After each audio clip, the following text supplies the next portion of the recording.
Sesame Street Big Block Party.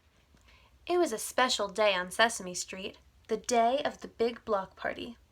"The block party is going to be better than ever this year," said Zoe.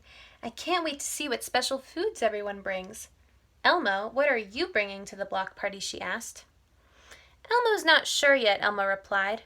"Well, you better make up your mind," Zoe laughed. "The party starts soon." Elmo followed Zoe into Hooper's store. "I have to buy all the ingredients for my special recipe," Zoe explained to Elmo.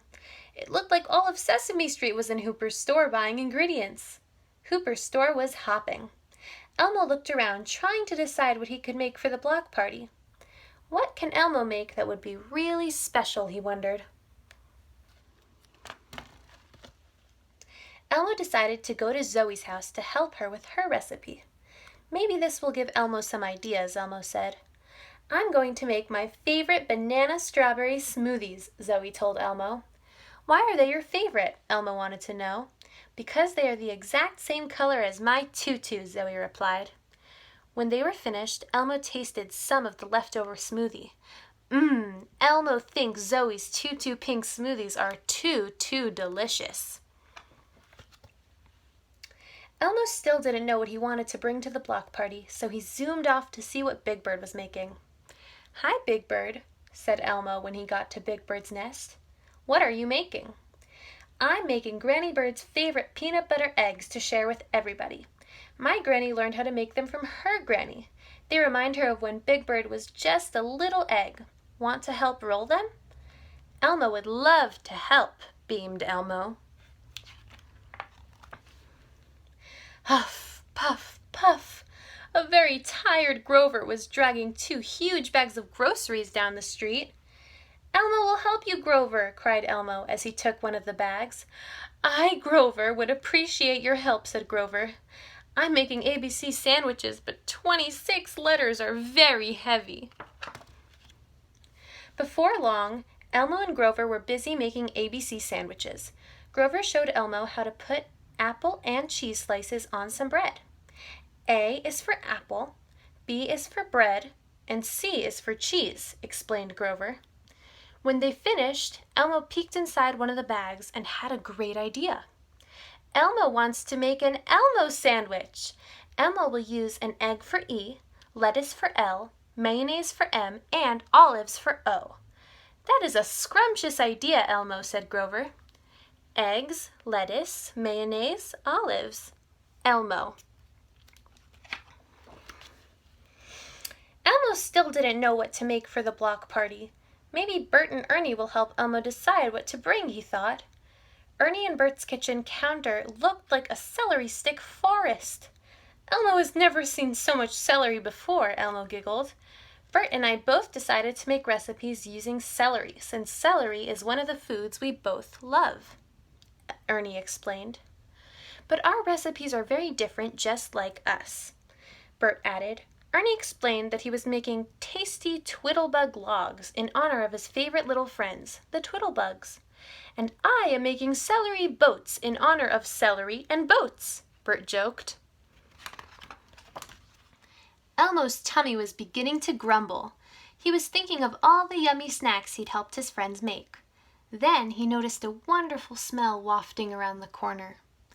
"Elmo knows where that delicious smell is coming from," thought Elmo.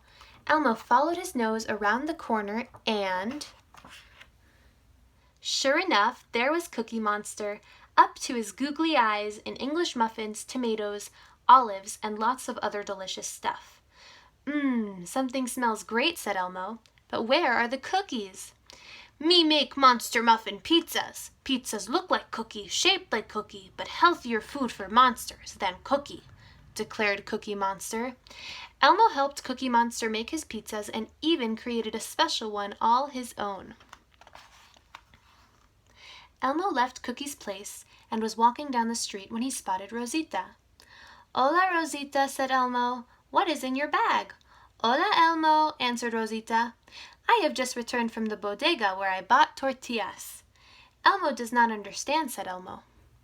"A bodega is a grocery store and tortillas are a type of flat Mexican bread," said Rosita. I am making cream cheese salsa pinwheels for the block party. They are a special snack because I love salsa. That sounds very tasty, Rosita, said Elmo. Can you help Elmo think of something special to bring to the block party? Just think about something that is special to you, said Rosita.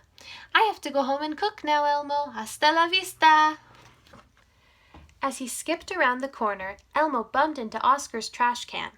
Scram! Hollered Oscar the Grouch. Slimy and I are creating delicious cups of dirt and making a magnificent mess doing it.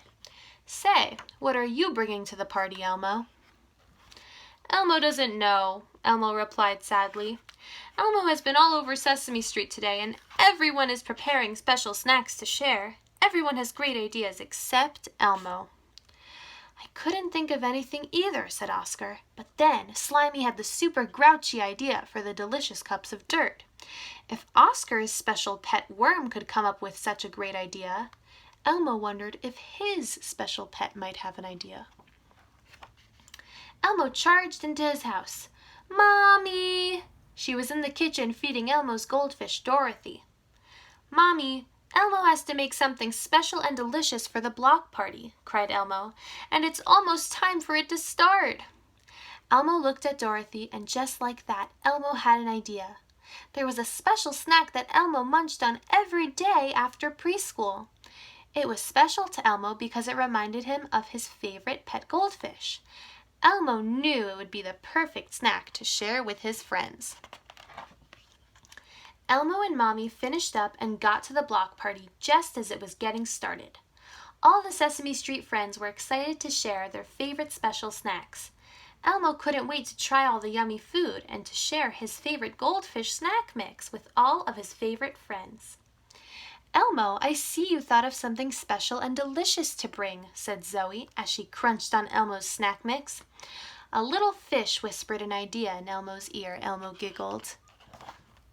The end.